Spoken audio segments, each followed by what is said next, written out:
Bueno, pues buenas tardes. Lo primero, agradecer al doctor Manuel Martínez Sellez la respuesta a la invitación de estar aquí con nosotros y dar esta primera sesión de cómo transmitir la esperanza a los enfermos, ¿no? Tampoco voy a hacer más presentaciones porque está clara el tema de la esperanza no defrauda y que el Papa Francisco nos dice, ¿no?, que la luz de la esperanza cristiana pueda llegar a todas las personas. Pues qué mejor que a las personas enfermas que necesitan una esperanza especial por su situación delicada. Entonces, bueno, el doctor Manuel Martínez Sellez nos dará luz cómo tratar esto. Y nada, presentarle un poco brevemente. Es catedrático de Medicina de la Universidad Europea de Madrid, jefe de sección de cardiología en el Hospital General Universitario Gregorio Marañón. Es además profesor asociado de la Universidad Complutense de Madrid, vicepresidente de la Unión Interprofesional de la Comunidad de Madrid y es presidente del Ilustre Colegio Oficial de Médicos de Madrid. Así que tiene mucho que contarnos a este respecto y le vamos a escuchar encantados. Buenas tardes. Yo lo primero agradecer a la CDP la invitación para estar aquí hoy. Me da mucha pena que no me puedo quedar a toda la jornada porque nos coincide con el Encuentro Nacional de Congregaciones Marianas que tenemos también hoy y mañana en Talavera. Entonces, lamentablemente, cuando acabe mi ponencia me tengo que volver a Madrid. Y me hace especial ilusión también por el título que me han puesto, que me parece que es muy bonito y muy necesario, ¿no? Cómo dar esperanza al enfermo, ¿no? Yo he dividido la ponencia en estos 5 apartados. Este binomio de enfermedad y esperanza, que a veces puede parecer que es difícil de encontrar la esperanza en una situación de enfermedad grave, pero como luego veremos es posible. Hablaré algo de la conspiración del silencio, que lamentablemente sigue siendo frecuente en pacientes con enfermedades avanzadas. 2 conceptos que creo que cada vez se confunden más, de calidad de vida y dignidad. Hasta qué punto tienen sentido pues, el dolor, el sufrimiento, también como la importancia del cuidado, como cuando cuidamos a un enfermo, pues le hacemos bien al enfermo, pero también nos hacemos bien a nosotros mismos. Y bueno, acabaré dando unas pinceladas de la medicina de la esperanza y el ejemplo de los médicos santos, ¿no? Bueno, como ya se ha dicho, la esperanza es una virtud clave, es una virtud que, como decía Charles Peguy, pues aunque es pequeña, pues al final es la que sostiene también tanto la caridad como la fe. Hay un libro que me gusta mucho de Edward Pellegrino, que es Las virtudes cristianas en la práctica médica, y una de las cosas que él detalla es cómo la esperanza es clave en la práctica médica. Y bueno, como decía antes, sin esperanza la fe pierde el sentido, se vuelve en una ideología y la caridad simplemente es solidaridad, algo que lamentablemente sucede también en instituciones cristianas que a veces pues parece que están más haciendo una labor tipo ONG, que es importante, pero que necesitamos el que estén sostenidas también por la esperanza. Bueno, como nos dice el Catecismo, es una virtud por la que aspiramos al reino de los cielos, ¿no? ¿Y qué sucede ante una situación de enfermedad? Pues toda situación de enfermedad conlleva un sufrimiento, no solo un sufrimiento físico que existe, pero también un sufrimiento psicológico y emocional. Y por lo tanto, los sanitarios tenemos que tener una sensibilidad para ver más allá de las dolencias físicas y de hecho, de cierta forma estamos llamados también a paliar el sufrimiento interior, espiritual que tienen los pacientes, ¿no? Esto se puede hacer, no es fácil, pero se puede hacer. Es clave la empatía, el ponernos en lugar del otro y también hacerle ver al otro que nos ponemos en su lugar, el cariño con el que también tenemos que tratar a los enfermos, ¿no? Como decía el Papa Francisco en las últimas jornadas del enfermo del año pasado, los pacientes que tienen enfermedades graves. Y de esto nuestro Señor nos lo muestra con la cercanía que Él siempre tuvo a los enfermos, dando vida y sembrando esperanza. de cuestiones prácticas. Creo que estar presentes es muy necesario y también ser testigos del amor de Cristo, ¿no? Ante una situación de enfermedad grave, yo que llevo ya, pues va a ser 30 años ejerciendo la medicina, pues hay reacciones de todos los tipos, ¿no? Pero bueno, también hay mucha gente que ante una situación de enfermedad se acerca a la fe, ¿no? Y es verdad que la enfermedad produce sensación de soledad y también en personas que ya estaban anteriormente solas, pues cuando tienen una enfermedad grave se exacerba esta sensación de soledad. Yo, como se ha dicho, trabajo en el Hospital Gregorio de Marañón y yo me dedico precisamente a los cuidados críticos en cardiología y me llama la atención como cada vez más tengo pacientes con una situación clínica muy avanzada que nadie va a visitarles, ¿no? Y esto también creo que es sintomático para que seamos conscientes de la sociedad que estamos criando, ¿no?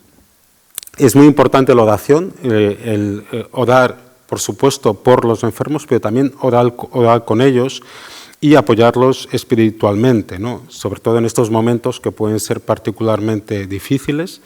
Y bueno, todo lo que podamos hacer con ellos respecto a oración, lecturas bíblicas, diálogos sobre la fe, por supuesto los sacramentos.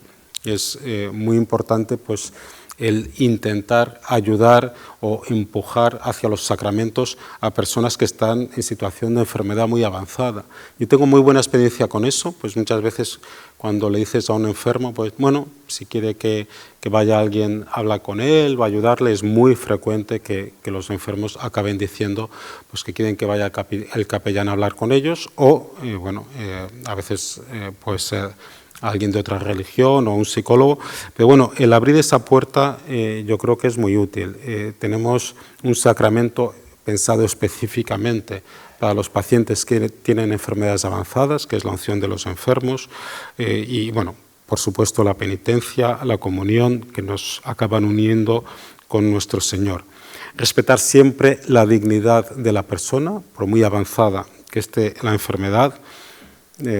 Cada vez más tenemos que ser conscientes que todos los enfermos, pero en particular aquellos que tienen dolencias avanzadas, pues son imagen de Dios.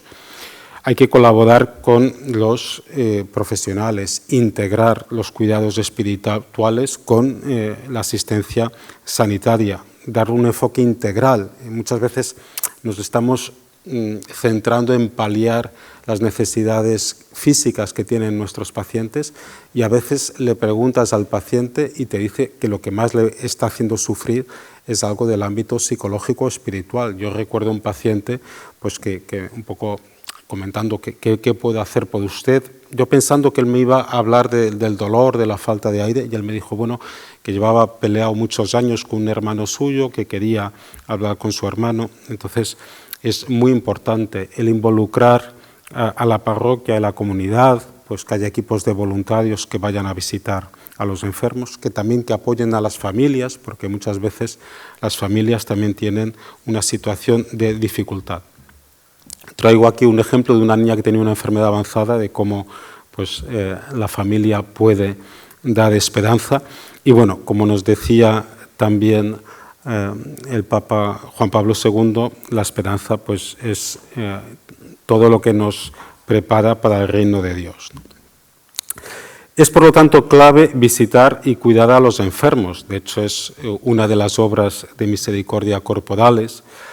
Y, como dicen mis hijos, es un win-win. Es decir, cuando vas a visitar a un enfermo, por supuesto que lo agradece el enfermo y estás aportando algo, pero y yo he tenido ahora recientemente esta experiencia con una tía mía pues que me era muy cercana, que no tenía hijos y se murió hace un par de meses. Y como cuando vas a visitar a un enfermo, pues muchas veces es más lo que recibes, ¿no? Y por lo tanto, por supuesto que haces un bien, pero también recibes mucho. El tiempo junto a un enfermo es, de cierta forma, un tiempo santo. Y muchas veces pues, estamos ahí un poco obsesionados con qué tenemos que decir o qué le voy a decir a esta persona que ya está en una situación que a lo mejor no se da cuenta de lo que le digo.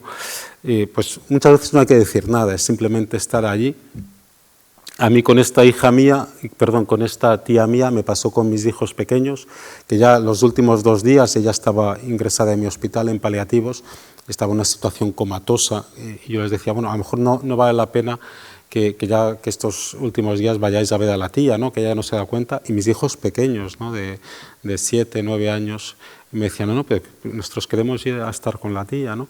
Y bueno, pues eso, que muchas veces tampoco tenemos que pensar tanto en qué decir. Eso sí, o sea, tenemos que estar enfocado en el enfermo. Si vamos a visitar a un enfermo, pues el enfermo tiene que ser lo que centre nuestra atención. Es bueno ir sin móvil o apagar el móvil. Toda presencia es importante, pero mucho más si es un familiar, un amigo, pues el tomar la mano de los enfermos, tocarles. Aquí la pandemia nos ha hecho bastante daño, y bueno, ser conscientes que acompañar a una persona en estos momentos finales de su vida pues es un privilegio, ¿no? Yo he tenido la suerte de poder estar en los momentos finales de la vida de varios enfermos, y bueno, lógicamente pues ahí las decisiones que tome el enfermo a todos los niveles pues son determinantes, y acompañarles en esos momentos es un privilegio.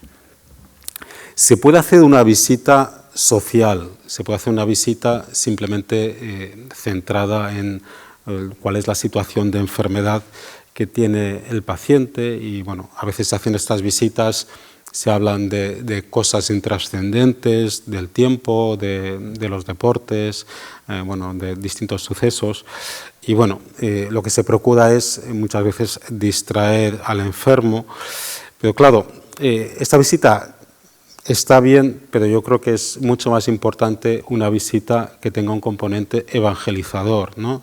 Bueno, es verdad que los pacientes con enfermedades avanzadas se replantean muchas cosas, con lo cual es buen momento para hablar con ellos de temas importantes. Es más, algunos de ellos, pues en función de lo que suceda en estos últimos días, pues a lo mejor se juegan la vida eterna, con lo cual cuando estamos visitando pacientes con estas enfermedades que ya están en una situación casi terminal, pues tenemos que ser cuidadosos con los temas que sacamos, y lógicamente, pues como decía antes, todo lo que podamos hacer para acercar a estos pacientes a los sacramentos, a la confesión, el que den una oportunidad en su relación con Dios, pues es particularmente importante. Ahora bien, eso es difícil si el paciente desconoce que ya tiene una situación cercana a la muerte. Y lamentablemente en España todavía sucede, y yo creo que eso de que seamos un país latino nos castiga un poquito en este sentido, que como pasa en esta novela de Tolstoy, que hay un paciente de 45 años que se está muriendo y nadie se lo dice, ¿no? Todos le ocultan esa información. Lógicamente, si uno no sabe que se está muriendo, pues no puede tomar decisiones, algunas importantes desde el punto de vista humano, como puede ser hacer un testamento o despedirte de tus seres queridos, y otras mucho más importantes y que tienen más trascendencia, que pueda ser también hacer un testamento vital o un documento de voluntades anticipadas, lo que he comentado antes de acercarse al Señor, recibir los sacramentos, etc. Es interesante que en esta novela de Tolstoy el paciente con la enfermedad avanzada le está muy agradecido al único que le dice la verdad, ¿no? Que es un criado que le viene a confirmar lo que él sospechaba, que es que se está muriendo. Yo tuve la oportunidad de hacer una estancia en Estados Unidos ya hace mucho tiempo, hace más de 30 años, y claro, yo iba un poco con la idea que había estudiado en el Hospital Clínico de Madrid, que se hablaba en aquel momento, yo creo que hemos ido mejorando, pero se sigue hablando mucho más con los familiares que con los pacientes con enfermedades avanzadas. Y me di cuenta que allí solo se hablaba con el enfermo, prácticamente no hablaban con los familiares, ¿no?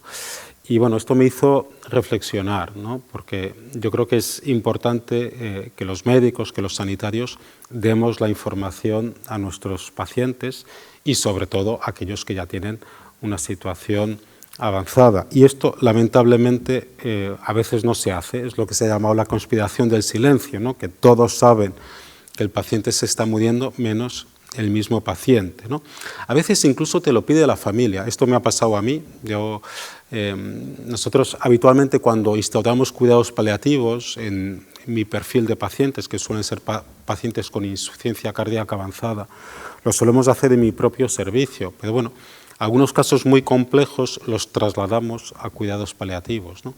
Y yo recuerdo una de estas situaciones, y que la hija del paciente me dijo: doctor, no le diga a mi padre que está mal, ¿no? Yo digo, le voy a trasladar a un departamento que pone cuidados paliativos, ¿no?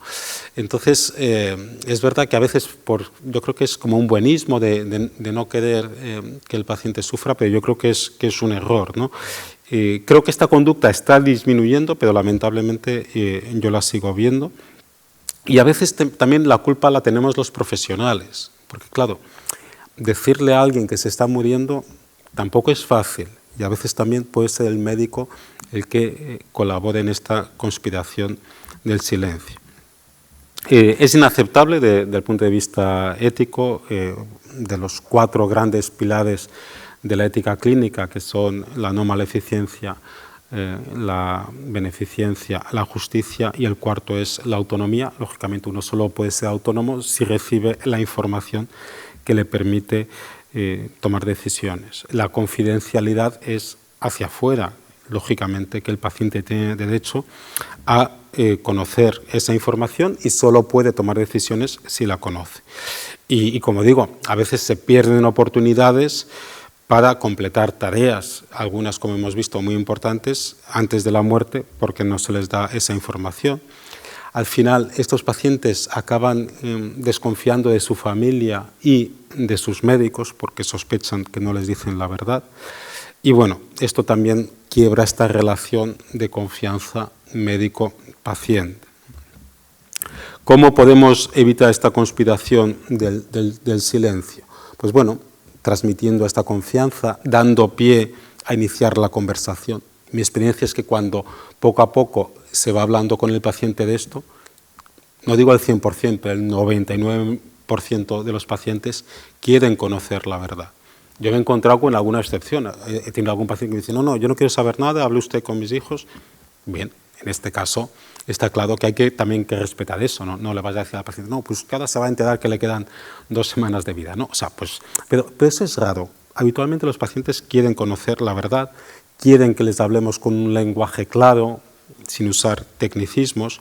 Ya he comentado antes que es muy importante la empatía, decir las distintas opciones que va a tener el paciente, y luego, bueno, que toda esta información permita que el paciente pueda tomar sus decisiones. Y bueno, pongo ahí esta última cita de Tolstoy, como este paciente pues sabe que sospecha que se está muriendo y cómo se revela que nadie se lo diga. A veces se dan situaciones incluso absurdas de pacientes que tienen una situación clínicamente ya muy avanzada y la familia como que se empeña de que el paciente no lo conozca, ¿no? Y esto, como digo, es algo que debemos evitar. Bien, el tercer punto del que quería hablar es de la calidad de vida y la dignidad, ¿no? La calidad de vida. La calidad de vida es un concepto difícil. Pongo aquí 4 películas. Las películas de la izquierda son películas pro-eutanasia, Mar Adentro y $1 Million Baby, y de la derecha son películas a favor de la vida, ¿no? Los Intocables y La escafandra de la mariposa. Pero el motivo fundamental por el que las traigo es que, curiosamente, los pacientes de la derecha tienen peores situaciones clínicas que los de la izquierda, es decir, aquellos que quieren seguir viviendo y que viven pues unas vidas plenas, están como más enfermos. Es decir, esto ya nos tendría que hacer sospechar que la calidad de vida depende de muchas cosas.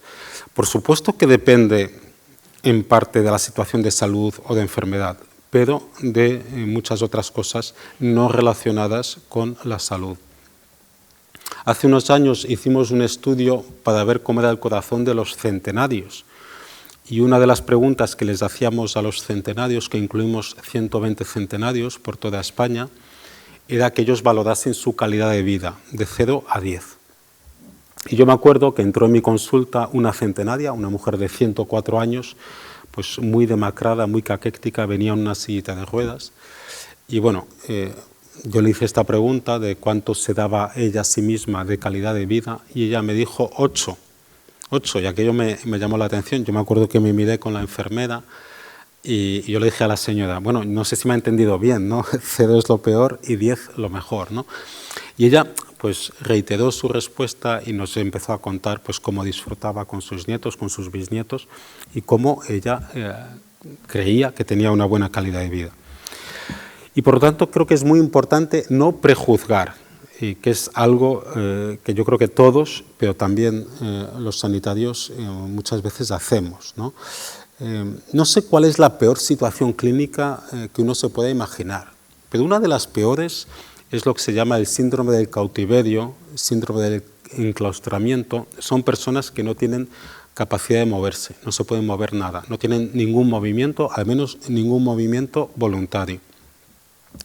Hace 8 años, por primera vez en la historia, hay un equipo de neurofisiólogos que consigue comunicarse con 4 de estas personas. Básicamente desarrollan pues, una especie de un casco que se lo ponen a los pacientes, descubren que cuando pensamos sí, los cambios eléctricos que se producen en el cerebro son distintos que cuando pensamos no, entonces les hacen preguntas y los pacientes van pensando sí o no para contestar a las preguntas.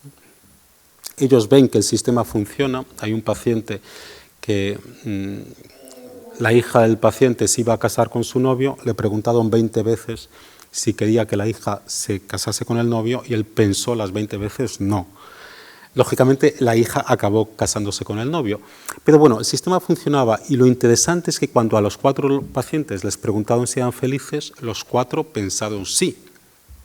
Entonces, este estudio luego se criticó mucho porque dijeron, bueno, es que la felicidad no es una variable dicotómica, eso es muy difícil, pero bueno, el autor principal de este estudio, que es este alemán, que es una persona que debe ser bastante tozuda, siguió desarrollando el casco este y ahora ya consigue que el casco lea las palabras que el paciente está pensando. Bueno, digo el paciente, pero si nos ponen el casco este a cualquiera de nosotros, podrían leer nuestro pensamiento, ¿no?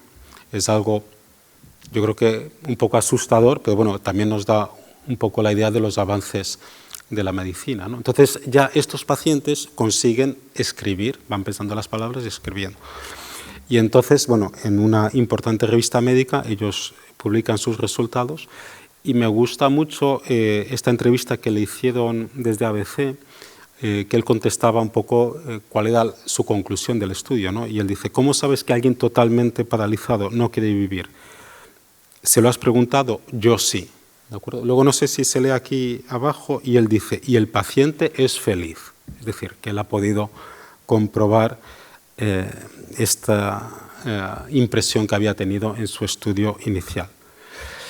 Y termino ya con un estudio que se ha publicado hace muy poquito en la revista más importante del mundo médico, que es el New England Journal of Medicine. Es una publicación que tiene menos de un año. En pacientes en los que a veces se llama situación vegetativa, pues ellos les hacen un estudio también así en profundidad, con una resonancia magnética o con un electroencefalograma, y descubren que al menos 1 de cada 4 es consciente de lo que pasa en su entorno, ¿no? Porque a veces se dice, es que yo no sé si el paciente... Entonces, también los autores, me gusta la conclusión, porque dice, en 1 de cada 4 ya sabemos que son conscientes de lo que pasa en su entorno, que nos escuchan cuando hablamos, etc. En 3 de cada 4 no sabemos, tampoco dicen que no sean conscientes, ¿no? Pongo ahí la definición de la Organización Mundial de la Salud de calidad de vida, ¿no? Para que nos demos cuenta de hasta qué punto es subjetiva la calidad de vida. Sensación de bienestar, felicidad, satisfacción, sensación positiva, percepción de nuestro lugar en la existencia, en el contexto de la cultura, de los valores, de los objetivos que cada uno tenga, de las expectativas. Es decir, estamos hablando de un concepto que solo cada uno de nosotros sabemos la calidad de vida que tenemos. Yo no puedo saber qué calidad de vida tiene otra persona o qué calidad de vida tiene un enfermo. Es un concepto muy amplio y muy subjetivo. ¿Cuál es el problema que vivimos actualmente? Que se está usando de forma distorsionada. O sea, se está usando calidad de vida como si esto fuese una fábrica y alguien desde fuera pues, va a decidir quien tiene una calidad de vida suficiente para seguir viviendo. Y lo que a mí me parece más preocupante, se está confundiendo calidad de vida con dignidad. Todos nosotros, simplemente porque somos seres humanos, tenemos una dignidad máxima que nadie nos puede quitar. Y de hecho, la Declaración Universal de Derechos Humanos se basa en esto, se basa en que todos tenemos la misma dignidad. Independientemente de nuestra situación social, económica, cultural, de salud o de enfermedad. Y precisamente el peligro que hay es que también, pues, al igualar la calidad de vida con la dignidad, pareciera que alguien, pues, con una discapacidad avanzada, etcétera, no tenga una vida digna. Ahora bien, sí es cierto, y eso sí es verdad, que hay pacientes que tienen ya una situación clínica muy avanzada que no perciben su dignidad. Ojo, la tienen, igual que la tenemos todos, pero pueden no percibir su dignidad. Pero es interesante constatar que los estudios lo que demuestran es que la percepción de la dignidad no depende tanto de la situación clínica, depende más del entorno. Es decir, dos pacientes con la misma situación clínica, si a uno de ellos la familia le va a visitar, los médicos, las enfermeras, somos empáticos, somos compasivos, dialogamos con él, ese paciente va a percibir su dignidad. Ante la misma situación clínica, exactamente la misma, si nadie va a visitarle, cosa como decía antes, empieza a ser cada vez más frecuente, si los médicos, las enfermeras no son compasivos, empáticos, ese paciente, si nadie dialoga con él, no va a percibir su dignidad. Esto también lo digo como una llamada de atención para que estemos pendientes de los pacientes con enfermedades avanzadas. Bien, sentido del dolor, del sufrimiento y también del cuidado. Cuando me toca hablar de estos temas en ambientes laicos no es fácil, ¿no? Porque el hablar de que el dolor, el sufrimiento tienen una parte positiva, pues desde una perspectiva humana también se puede entender, pero cuesta un poquito más, ¿no? Y más aún en una sociedad como la nuestra, que básicamente lo que hacemos es evitar a toda costa el dolor y el sufrimiento. Pero también desde el punto de vista humano, el dolor y el sufrimiento tienen aspectos positivos. Hablaba antes de la pandemia, de la que ahora se cumplen 5 años. Bueno, en Madrid lo que fue la primera ola de la pandemia fue muy dramática.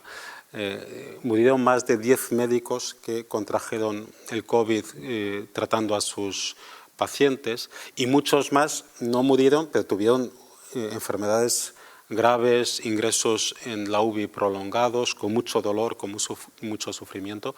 Y yo me he encontrado ya con varios casos de compañeros que me han dicho, mira, yo ahora, después de esta experiencia, soy mejor médico, soy mejor persona, entiendo más a mis pacientes, ¿no? O sea que el dolor y el sufrimiento, también desde el punto de vista humano, tienen un aspecto positivo. Pero es que el dolor y el sufrimiento, para los que tenemos la suerte de tener el don de la fe, y sobre todo el dolor y el sufrimiento en los momentos finales de la vida, es participación en la pasión de Cristo y unión con su sacrificio, ¿no?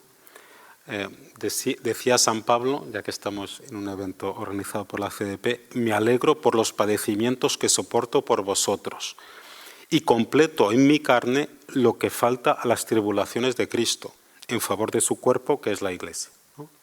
Qué bonito.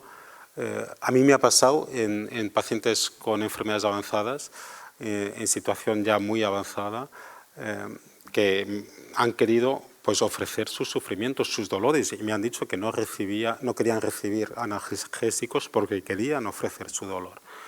Evidentemente que esto no nos debe hacer esperar comportamientos heroicos por parte de nadie, pero es una pena que no se dé valor a este sufrimiento, ¿no? Tuve ahora muy recientemente, hace un mes, los padres de una buena amiga, que además ellos son, esta buena amiga y su marido, padrinos de uno de nuestros hijos, pues su madre estaba en una situación pues ya de cuidados paliativos, que todos esperábamos que se muriese en muy poquito tiempo. Pero curiosamente me llama una noche que está su padre muy mal, ¿no? Y de hecho se murieron los padres los dos en un espacio de 3 o 4 días, ¿no? Entonces yo fui a ver al padre y el padre estaba en una situación muy avanzada. Entonces yo le dije, bueno, pues ya hace falta una perfusión de morfina, etcétera.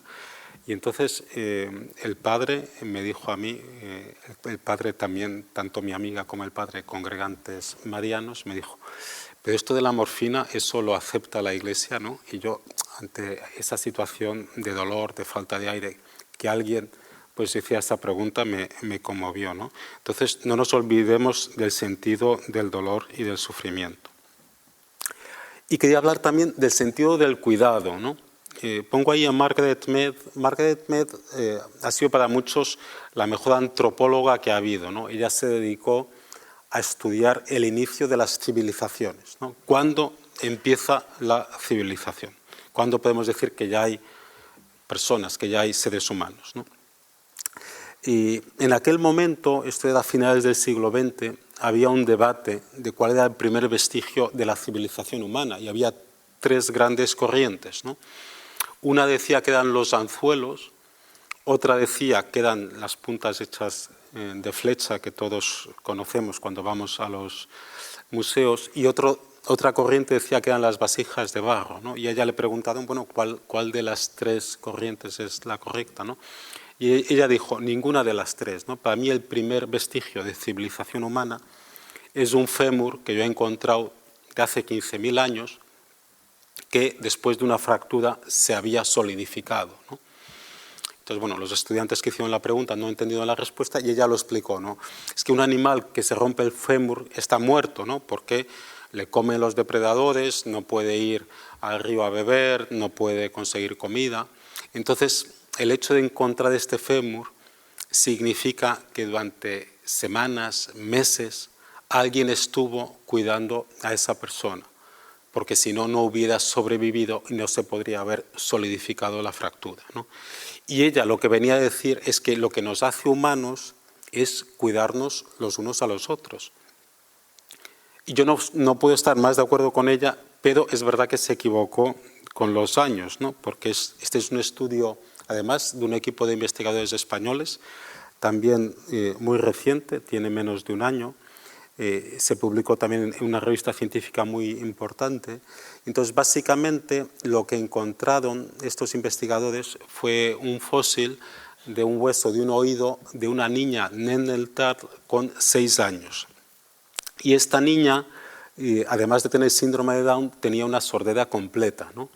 Y entonces, bueno, lo que viene a decir esta investigación, que los neandertales ya cuidaban a sus enfermos, probablemente más que nosotros, que lo que hacemos es sobre todo abortar a los niños con síndrome de Down cuando están en el vientre de sus madres, ¿no? Entonces, lo interesante es que Margaret Mead se había quedado en 15.000 años de antigüedad y este fósil, pues ahí los datos están entre 120.000 y 40.000 años de antigüedad. Y termino hablando de la medicina y la esperanza, ¿no? A mí me gusta mucho este cuadro, ¿no? Se llama El Doctor y se ve ahí un médico que ha estado toda la noche velando por esta niña enferma y bueno, con los padres que están también al fondo, la madre que está rezando y creo que traduce bien este componente tan importante que es el componente humano de la medicina, ¿no? Como decía Edmundo Pellegrino, la medicina es la más humana de las artes, la más artística de las ciencias y la más científica de las humanidades. Y creo que es importante recordar esto, porque cada vez más en la formación médica se da importancia a las cuestiones técnicas, que eso está bien, pero los médicos no deberíamos ser mecánicos de cuerpos. Este componente que he comentado antes, humano, compasivo, empático, es muy importante y lamentablemente yo lo que veo, además tengo una hija que acaba de terminar la carrera y otro que está en sexto de medicina, es que se está descuidando en universidades que no lleva la CDP este componente humano de la formación médica, ¿no? Se está perdiendo esta mirada tan importante que es la mirada global, integral y humana que tenemos que tener hacia nuestros pacientes.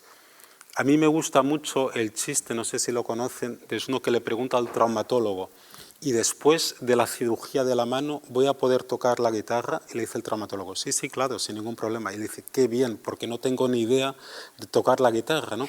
Entonces, ¿cómo podemos estar tomando decisiones con nuestros pacientes si no tenemos este conocimiento global, integral de nuestros pacientes, ¿no? Hace unos años en Madrid se hizo un concurso entre los niños que dibujasen a su pediatra, ¿no? ¿Qué dibujaban los niños? Alguien delante de un ordenador. Es decir, si yo cuando voy al médico lo que veo es alguien que está delante de un ordenador, a mí, yo ya he tenido algún paciente que me ha dicho, doctor, es que usted me mira a los ojos, ¿no? Entonces, no sabes si quedarte contento porque te digan eso o triste porque significa que otros médicos no le miran a los ojos, ¿no? Y se está perdiendo todo el respeto a la intimidad de los pacientes, ¿no? En todos los sentidos y en todos los pacientes, pero por ejemplo en pacientes de enfermedad avanzada esto me parece especialmente preocupante. Y tenemos muchos signos de deshumanización, ¿no? Nuestros hospitales son cada vez, o muchos de ellos al menos, están despersonalizados. Muchas veces nos referimos a los pacientes con el número de la cama donde están. Bueno, a veces se desconocen aspectos éticos que son muy importantes. Cuando se ven actitudes de deshumanización, pues en vez de denunciarlas y corregirlas puede haber silencios y encubrimientos. Y es muy importante humanizar. Y hacerlo de una forma global, porque a veces se hacen medidas aisladas, ¿no? Creo que todo el tema tecnológico es importante, pero como digo, la clave aquí son los valores y necesitamos también, como decía antes, transformar la educación médica. Hace como un año me invitaron a visitar un hospital en Madrid que se dedica fundamentalmente a cuidados paliativos y enfermedades avanzadas, el Hospital Virgen de la Poveda. En Madrid los hospitales, no sé si llamarlos antiguos, todavía tienen nombres de vírgenes, ¿no? Entonces fui al Hospital Virgen de la Poveda y me encantó que a la salida de las consultas tenían esto. O sea, yo quería hacer una foto, pero era como una visita oficial y me daba un poco de apuro.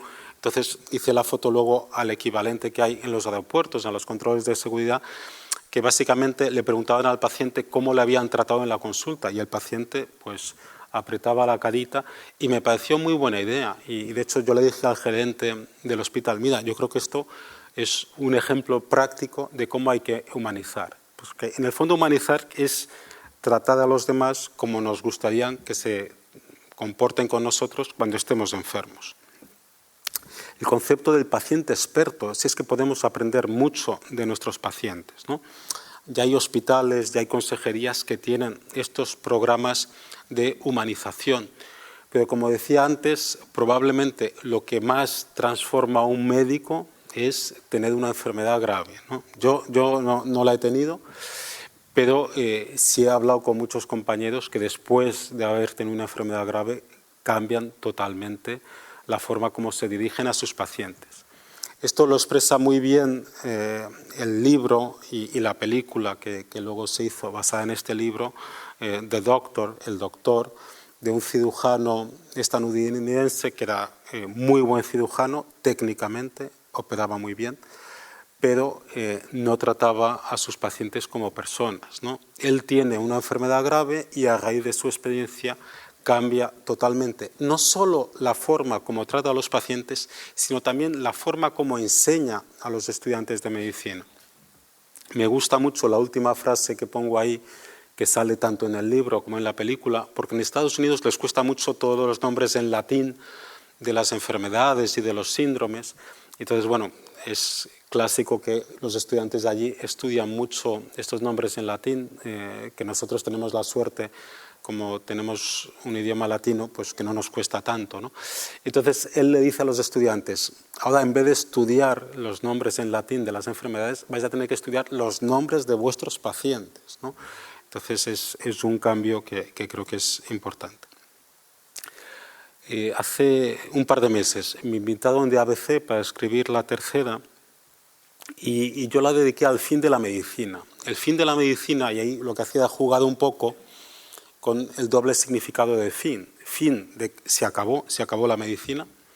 Hace un año me invitaron al Mobile de Barcelona a dar una charla y una de las personas que compartía conmigo mesa decía que los médicos iban a desaparecer, que en 50 años no iba a haber médicos, básicamente porque muchas de las cosas que hacemos ahora lo van a hacer mejor pues algoritmos de inteligencia artificial, robots, etcétera, ¿no?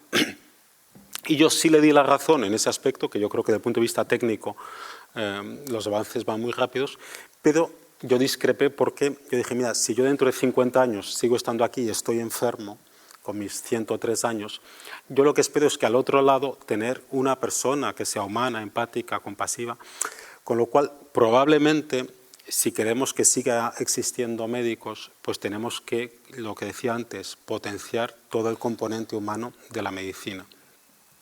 Pero para ello hay que cambiar el otro fin, lo que es la finalidad, el objetivo de la medicina. Es decir, ¿cuál es el objetivo de la medicina? El objetivo de la medicina no es solo curar, que muchas veces no podemos, pero también el acompañar, el paliar, el compadecernos de nuestros pacientes. Entonces, bueno, yo lo que venía a decir es que si no queremos que se acabe la medicina, tenemos que cambiar el objetivo de la medicina. Y para terminar, el ejemplo de algunos santos, ¿no? Médicos santos. La de la izquierda es Santa Jana Vedeta Mola. Ella era pediatra y estando embarazada de su cuarto hijo, en este caso hija, porque era una niña y ahora es una mujer, pues le dicen que tiene un tumor y que tienen que operarla, pero que implica que se acabe el embarazo y que por lo tanto se muera su hija, ¿no? Además, los que le dicen esto eran sus compañeros del hospital que la conocían y ella dijo, mira, yo os exijo que prioricéis la vida de mi hija y que mi embarazo vaya hasta el final. Y entonces nace la niña y ella luego se muere. Yo tengo la suerte de conocer a su hija. Yo le decía a la hija, tú eres una reliquia viviente, ¿no? Porque tu madre es santa, ¿no? Ellos son 4, los 4 hijos estuvieron en la beatificación de su madre y también el marido, ¿no? El marido de Santa Jana Vedeta Mola estuvo en la canonización, la beatificación y la canonización, ¿no? Entonces yo le decía a ella, bueno, yo también sospecho que mi madre es santa, ¿no? Pero tú lo sabes, ¿no? San José Moscati, que tenía un trato especialmente cariñoso y humano con sus pacientes y en particular aquellos que tenían malas situaciones tanto clínicas como socioeconómicas. El beato José Gregorio, un médico venezolano pues ya bastante cercanos a nosotros, estamos hablando de mediados del siglo XX, y la beata Sandra Sabatini, que no llegó a acabar la carrera porque se murió pues 3 o 4 meses antes de acabar la carrera de medicina en un accidente de tráfico, ¿no?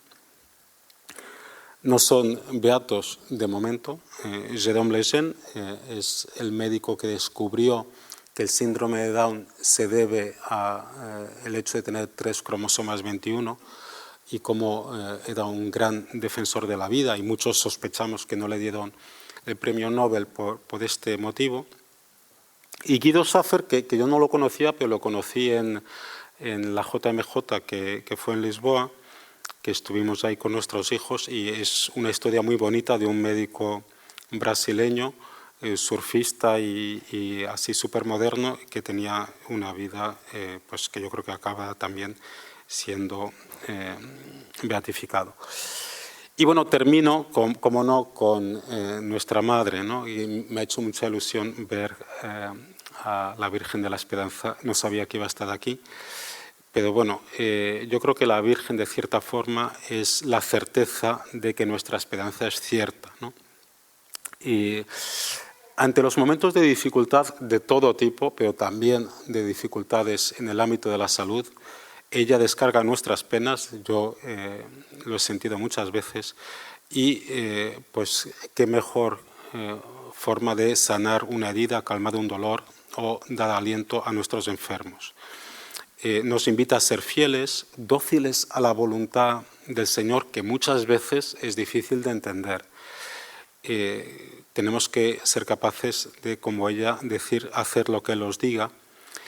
Y bueno, Cuando un enfermo no sabe lo que le pasa, por qué le pasa, cuando tienes un hijo que se está muriendo, bueno, el fiarnos de Dios como ella se fió. Como conclusiones, yo diría que la primera para mí es la más importante, dar esperanza, estar presentes, acompañar, orar por y con los enfermos, darles pequeños empujoncitos para que reciban los sacramentos. Tenemos que luchar tanto los profesionales sanitarios, pero también los familiares, contra la conspiración del silencio. Importante distinguir este concepto calidad de vida, que ya de por sí es un concepto subjetivo, que depende de muchas cosas, no solo de la situación de salud o de enfermedad, del concepto de dignidad intrínseca a todo ser humano. Que el dolor y el sufrimiento tienen sentido, tanto desde el punto de vista humano, pero más aún para los que tenemos fe, y que el cuidado es lo que nos hace humanos. Y bueno, tenemos que, desde el ámbito sanitario, esforzarnos por humanizar y ojalá sigamos el ejemplo de los santos. Y yo con esto termino, creo que hay un tiempo de preguntas ahora. Muchas gracias. Gracias.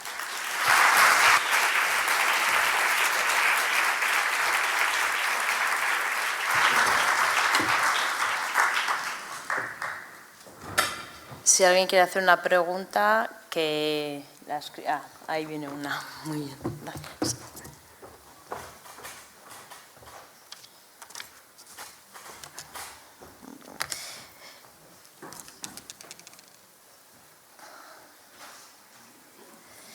Vale, primero, en primer lugar, agradece mucho la charla tan interesante y que habla en primera persona, que ojalá la ponemos en práctica todos. Es médico quien hace la pregunta y quería que aclarara la relación que ha mencionado entre el uso de la morfina y la Iglesia Católica. O sea, es un tema complejo que voy a intentar resumirlo, pero bueno, yo he escrito un libro sobre la eutanasia. Yo he escrito 3 libros, uno del inicio de la vida, otro final de la vida, y otros de temas matrimoniales. Y he traído algunos por si luego a alguien le interesaba adquirir alguno, pero claro, estando José Carlos, que es el top ventas, me daba un poco de apuro. Pero bueno, ahí le dedico un capítulo si a alguien le interesa a esto.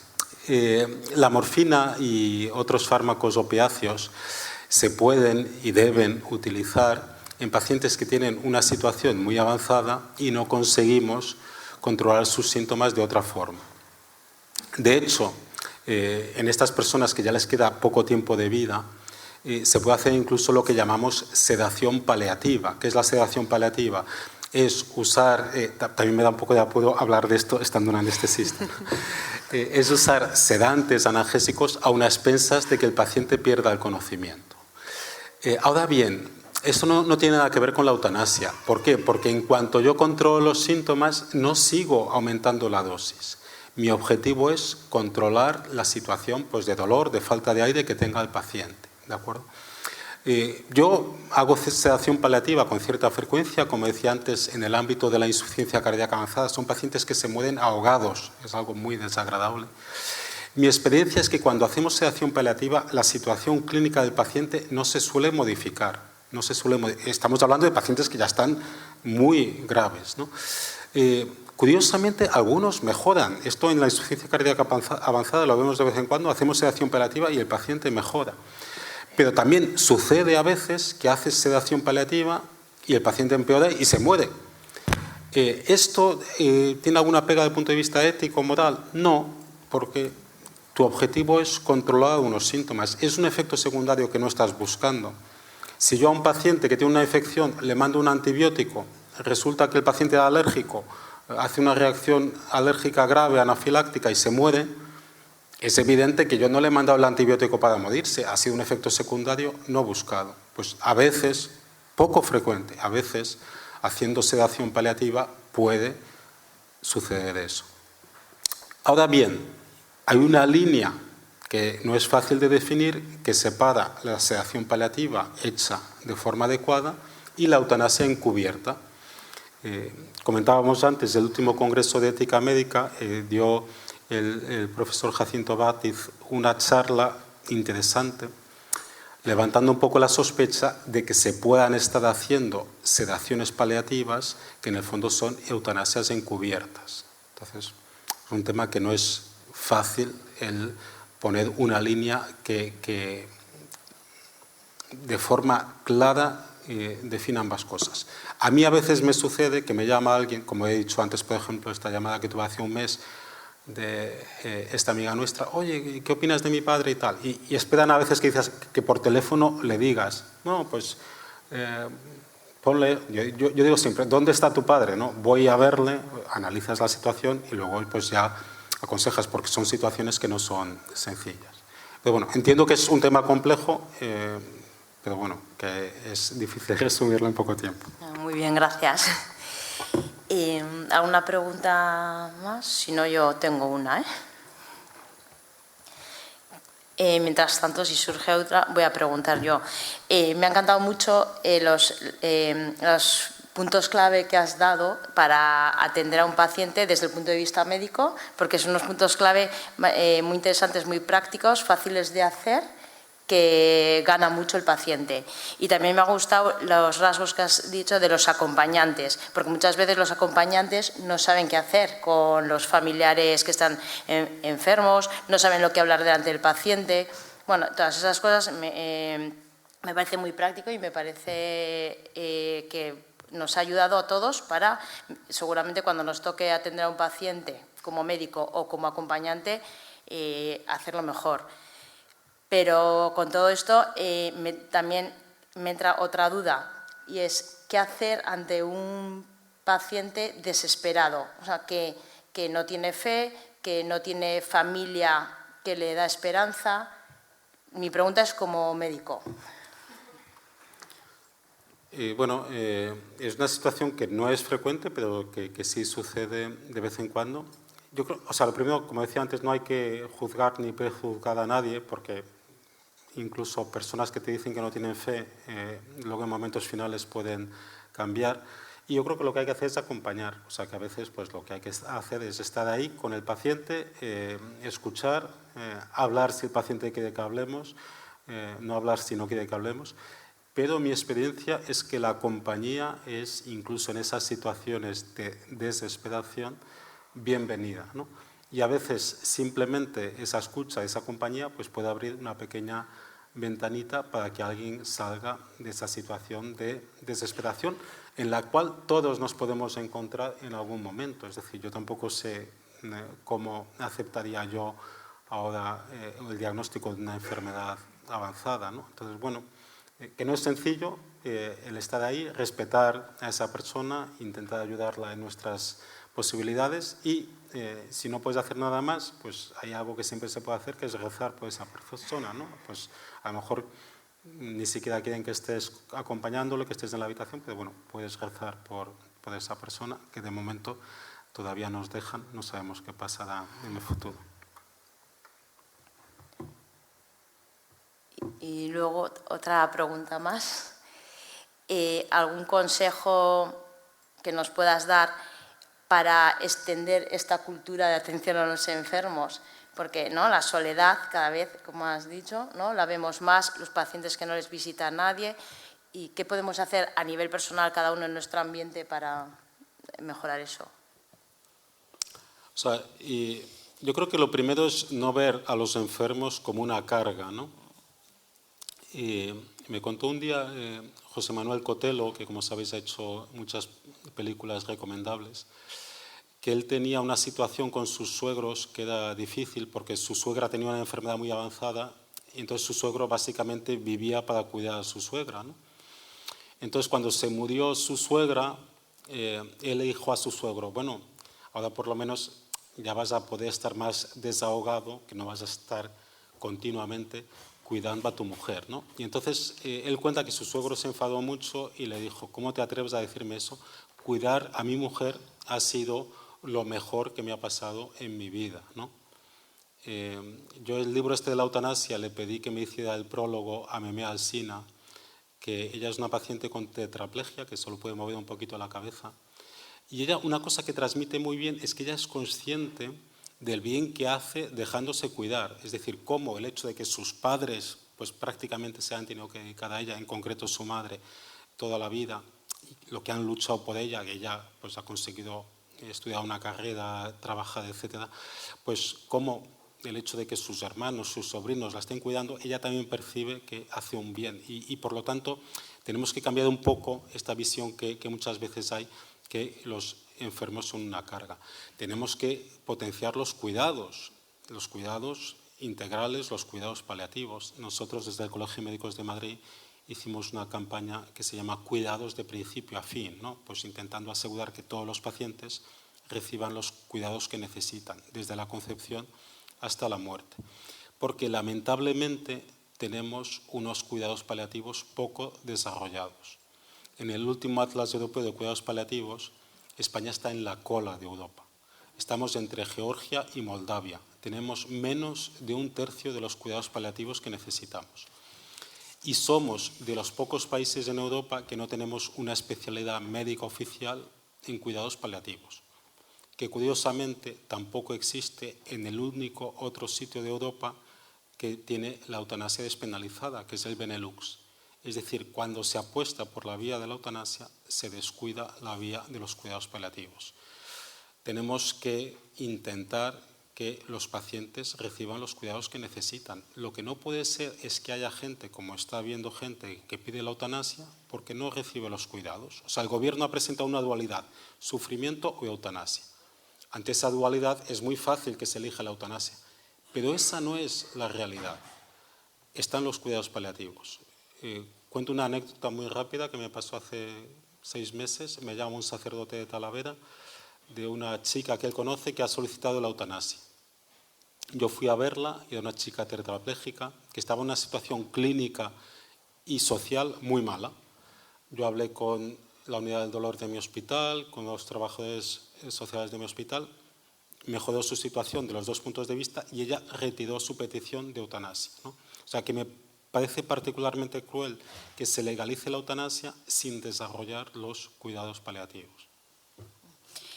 Y ya para terminar, hay 2 preguntas. Una, que se dice que la eutanasia en realidad solo busca ahorrar costes en los tratamientos. ¿Hasta qué punto es esto cierto? Ahí hay una experiencia que está científicamente demostrada, que es en Canadá. Hay pocos países que han despenalizado la eutanasia. Como he dicho, Europa tenemos Bélgica, Luxemburgo, Holanda y España. Y en el resto del mundo, Canadá, Colombia y Nueva Zelanda. No hay más países que hayan despenalizado la eutanasia, también es un motivo de reflexión. Pues en Canadá, en el primer año de despenalización de la eutanasia, solo en costes médicos, más de 100 millones de ahorro, solo en costes médicos. Pero es que además muchos de estos pacientes están cobrando pensiones, con lo cual que hay unas implicaciones económicas importantes en el tema de la eutanasia es indudable. Vale. Y 2 preguntas que están relacionadas, las hago juntas y así ya con esto finalizamos. Si un médico se encuentra con un paciente que desea no hacer con él un encarnizamiento terapéutico y desenchufar, entre comillas, pero los familiares quieren seguir empecinadamente tratando al paciente, ¿cómo actuar en ese caso? Y luego, otra pregunta más o menos parecida. En un caso que un familiar de una persona moribunda, el médico decidió suprimir la alimentación y la hidratación para acelerar el proceso y el sacerdote dio el visto bueno. ¿Qué le parece? Son 2 preguntas complejas, ¿no? Empiezo por la del final. Nutrir e hidratar a un paciente es como una medida como tan básica que cuesta pensar situaciones en las que no haya que hacerlo. Pero pueden existir en medicina. O sea, si ya la situación clínica del paciente, para nutrirle e hidratarle, le voy a producir un sufrimiento, tiene muy poco tiempo de vida. O sea, podemos buscar, hay pocas, pero puede haber alguna situación en la que la nutrición y la hidratación no sean obligatorias. Muy excepcional, pero puede existir. Respecto a la otra pregunta, que era, perdón. Sobre si un médico se encuentra con un paciente que desea no hacer con él encarnizamiento. Yo creo que hay que respetar la voluntad del paciente. ¿Cuál es el problema? Que hay pacientes que ya no pueden expresar su voluntad. Y entonces ahí pues lo que hacemos es hablar con la familia. Por eso yo defendía ya antes de la ley de la eutanasia, pero más ahora, el documento de voluntades anticipadas. Documento de voluntades anticipadas o también llamado testamento vital. Ahí uno puede usar varios modelos. La Conferencia Episcopal Española, por ejemplo, tiene un modelo. Y una de las cosas que uno puede decir es qué familiar o qué persona va a tomar las decisiones en el momento que yo no pueda tomarlas, ¿no? Porque a mí me ha pasado de un paciente que en una situación muy avanzada que ya no puede decidir, vas a hablar con la familia, hay 4 hijos y cada uno tiene una opinión distinta. Entonces, sí, hay un testamento vital que dice, cuando yo no puedo decidir, que decida mi hija Pilar. Pues tú hablas con Pilar y haces lo que dice Pilar, ¿no? Entonces, sí recomiendo el hacer estos documentos de voluntades anticipadas. Pues muchas gracias porque hemos aprendido mucho, de verdad, gracias.